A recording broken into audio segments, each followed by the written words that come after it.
$1 trillion, not spent, not printed in the usual sense, quietly redirected. The United States Treasury is reportedly preparing to tap nearly $1 trillion from its general account to buy its own bonds. Gold has already reacted. Silver has not moved the same way yet. And one of the market's most closely watched technical analysts is now putting a number on the table that sounds almost impossible. $300, possibly more. Here is what is actually happening, and why the gap between gold and silver right now may matter more than either price alone. Welcome to Currency Arc Insight, the channel dedicated to tracking gold, silver, and the macroeconomic forces that move them. Today's analysis covers a significant Treasury balance sheet maneuver, a full week of high-impact economic catalysts, a controversial long-term silver price target, and the early signs of what several analysts are now calling a potential supply squeeze in both metals. As always, this is analysis, not personalized financial advice. Viewers should conduct their own research before making any investment decisions. Reports this week indicate that the U.S. Treasury is considering drawing on nearly $1 trillion held in its general account to fund the purchase of government bonds. Two senior Treasury officials reportedly confirmed the plan to a major financial news outlet. This matters because it is not the first time this has happened recently, only the scale is dramatically different. A similar, much smaller operation just 1 week earlier involved approximately $4 billion. The jump from $4 billion to a figure approaching $1 trillion represents an enormous escalation in a very short window.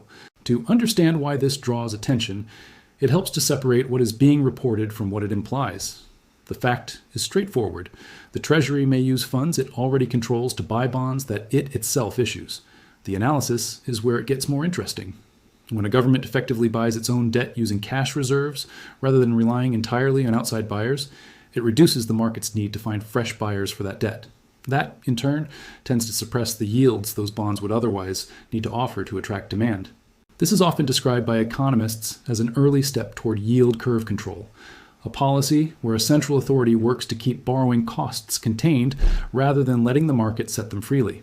It is not full-scale money printing in the traditional sense, but it moves in that direction, and markets tend to price in the destination before it is officially reached. The market reaction on the day this reporting broke was telling. Gold moved up sharply, gaining roughly $70 per ounce, an increase of around 1.5%, and pushing the metal to the edge of $4,700. Silver, by contrast, moved higher as well, but by a much smaller percentage, roughly 1/10 the pace of gold's advance. This is a notable break from the pattern seen through much of the recent trading period, where gold and silver had been moving largely in lockstep. A divergence like this does not necessarily signal a lasting change in that relationship, but it is worth tracking closely in the days ahead, since silver typically has a tendency to catch up to gold's moves with a lag, rather than missing them entirely. The underlying theme here is one that has repeated throughout this economic cycle. Government mechanisms designed to manage debt costs tend to be interpreted by precious metals markets as a signal of currency debasement risk, and gold in particular has consistently responded to that signal first. Beyond the Treasury's balance sheet maneuver, this particular week contains an unusually dense concentration of market-moving events, each carrying its own potential to shift sentiment in gold and silver. The lineup includes a press conference from the Treasury Secretary, a release of U.S. consumer data, the Personal Consumption Expenditures Inflation Report, which is the Federal Reserve's preferred inflation gauge, gross domestic product figures, a major earnings report from a leading technology company, the Jackson Hole Economic Policy Symposium, and inflation data out of Japan. The Jackson Hole event deserves particular attention.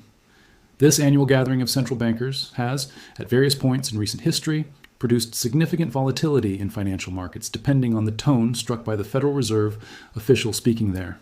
A dovish signal, meaning openness to future rate cuts, tends to support risk assets and precious metals. A hawkish tone, meaning resistance to cutting rates, can trigger a pullback. A vague or non-committal message often produces choppy, directionless trading in the days that follow.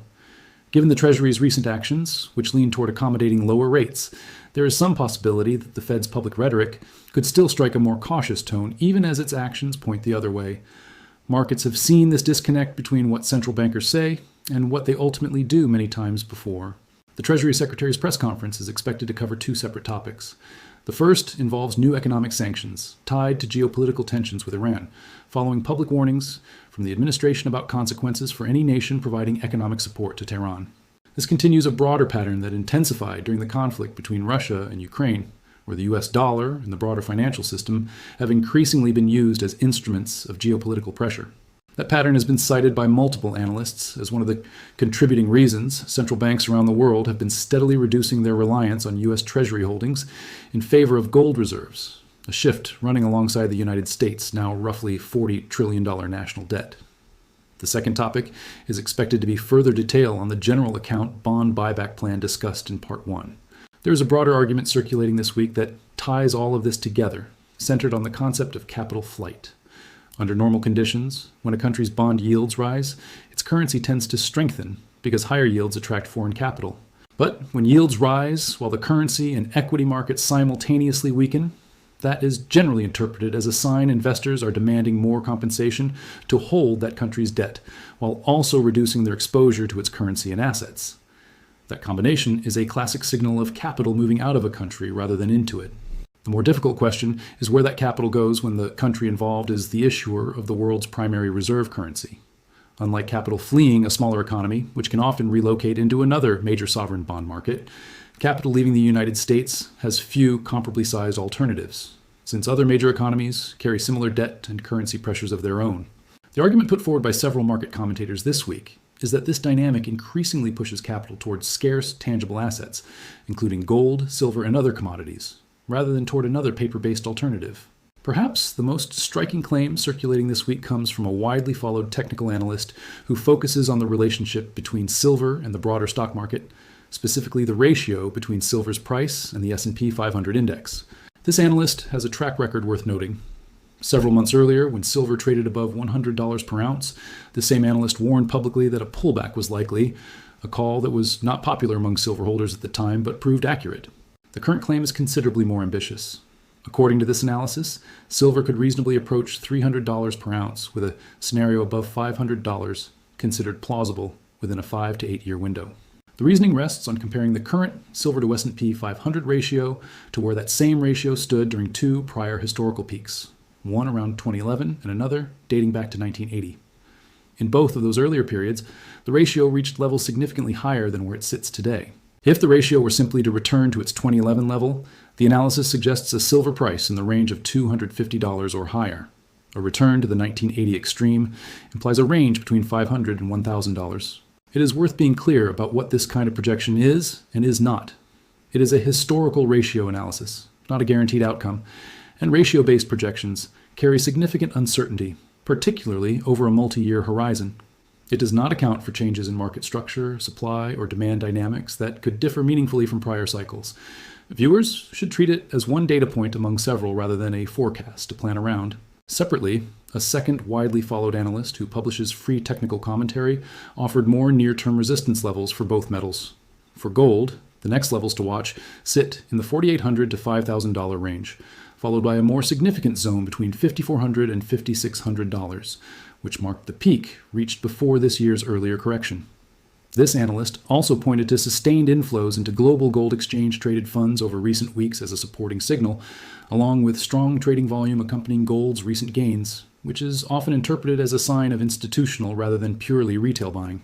For silver, this analyst is watching for a decisive close above the $60 to $70 resistance zone. Clearing that level would open the door to a move toward the $90 to $100 zone, and eventually the $110 to $120 zone that marked the metal's all-time high earlier this year. Once that prior high is cleared, this analyst suggests silver could enter what he describes as open territory, with comparatively little historical resistance overhead, since relatively few buyers accumulated positions in that price range during the brief period silver traded there. Taken together, these two perspectives paint a picture of a market with near-term technical hurdles clearly mapped out, alongside a much larger, more speculative long-term thesis built on historical precedent.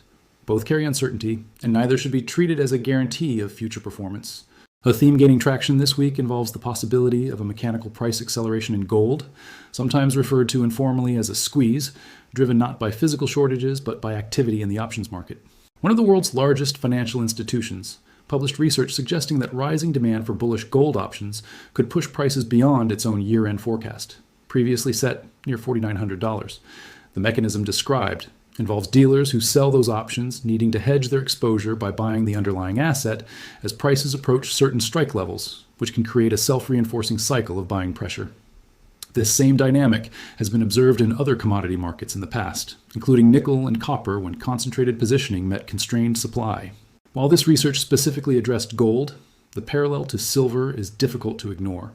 Silver has historically moved in close correlation with gold, and any mechanical acceleration in one metal has often preceded or accompanied similar pressure in the other. A separate but related dynamic involves exchange-traded funds backed by physical silver, specifically the largest such fund, which is widely used by retail investors seeking silver exposure without holding physical metal. Data shows that the number of ounces held in this fund actually declined by approximately 75 million ounces between January and July of this year, even as silver prices rose earlier in that period. This indicates that broad retail participation in silver, at least through this particular vehicle, has been notably absent for much of the year. The significance of this becomes clearer when considering how retail investors typically access silver. While direct purchases through bullion dealers and local coin shops receive significant attention, a substantial share of retail silver exposure runs through exchange-traded funds like this one. If retail interest returns and this fund's holdings begin climbing back toward prior levels, the resulting buying pressure could be substantial, layering on top of any mechanical dynamics already building in the options market. None of this constitutes a confirmed or imminent squeeze in either metal. It represents a set of conditions that several analysts believe are aligning in a way that increases the probability of sharp, rapid price moves without a way to predict their timing or ultimate scale with precision. While spot prices for gold and silver have moved higher this month, mining company shares in both metals have significantly outpaced the underlying metals themselves, a pattern that often draws in a broader base of generalist investors. Among silver miners, gains for the month have ranged from roughly 34% for a leading silver mining exchange traded fund up to nearly 50% for individual companies, compared to a roughly 20% gain in spot silver over the same period. Gold mining shares have shown a similar pattern, with a major gold mining exchange traded fund gaining close to 40% against a 13% gain in spot gold, and select individual mining companies posting gains of 40% or more. The broader significance of this outperformance lies in the relatively small size of the precious metals mining sector compared to other areas of the market. When measured against the market capitalization of a single large technology company, the entire gold and silver mining sector remains comparatively tiny. This means that even a modest reallocation of capital from larger sectors into mining stocks has an outsized capacity to move prices within this space, a dynamic multiple analysts pointed to this week as a structural tailwind rather than a short-term anomaly. Alongside these gains in the metals sector, a warning sign emerged elsewhere in the economy. A major U.S. retailer known for its low prices and broad consumer reach reported its weakest sales growth since 2019, with its share price declining approximately 23% from recent highs. Because this particular retailer serves a wide cross-section of American consumers, weakness here is often read as a signal of broader economic strain rather than a company-specific issue. This connects back to the capital flight discussion raised earlier in this analysis. As confidence in traditional financial assets shows signs of strain, and as a widely circulated social media post argued this week, the more relevant question shifts from which paper asset to own toward which assets cannot simply be created at will by a printing press. That framing has been echoed by multiple market commentators and helps explain the persistent flow of capital toward gold, silver, copper, energy, and other tangible commodities. Bull scenario. The Treasury's bond buyback operations expand further. The Federal Reserve strikes a more accommodative tone at Jackson Hole. Retail interest returns to silver-backed exchange-traded funds, and both metals clear their near-term resistance zones, opening the door to the higher targets discussed by technical analysts this week. Base scenario. Markets remain choppy through the week's data releases and Jackson Hole commentary, with gold and silver consolidating within recent ranges as investors wait for clearer signals before committing to a decisive move in either direction. Bear scenario. The Federal Reserve delivers an unexpectedly hawkish tone. Treasury yields rise despite the buyback efforts, and both metals experience a near-term pullback as risk appetite shifts elsewhere, even if the longer-term structural case remains intact. What to watch next? The outcome of the Treasury Secretary's press conference, the tone struck at Jackson Hole later this week, whether silver holdings in major exchange-traded funds begin climbing again, and whether either metal manages a decisive close above its next key resistance level. None of the projections discussed in this analysis, including the long-term silver target or the near-term resistance levels, should be treated as guarantees. They represent the current thinking of specific analysts based on available data, and markets can and do deviate from even well-reasoned projections. Viewers should weigh this information alongside their own research and risk tolerance before making any financial decisions.